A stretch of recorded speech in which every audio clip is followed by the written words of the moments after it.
Sinasabi ko na eh, nanganganak talaga yung mga aquarium eh. Ito na naman oh, mayroon na namang bago.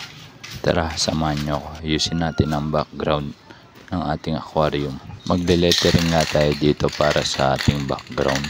Siyempre ang gamit kong pintura dito eh spray paint na kulay black.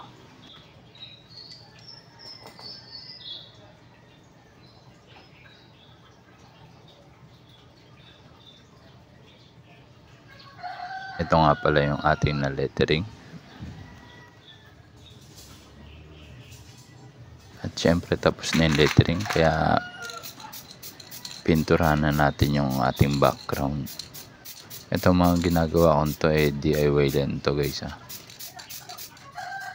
Dito nga ay kung napansin nyo ay manipis lang ang aking pagkakapintura dito.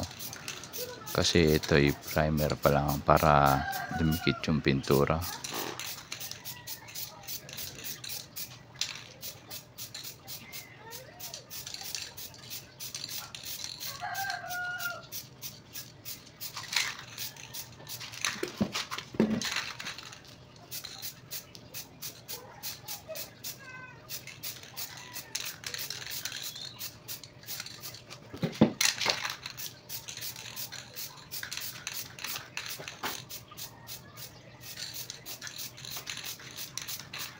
Dito nga ipapatungan na natin siya ulit kasi tuyo na siya.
Yung walang Android ako.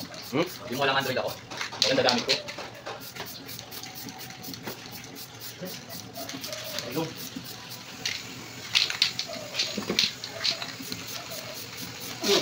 Ito nga tapos na natin na pinturahan ang background niya.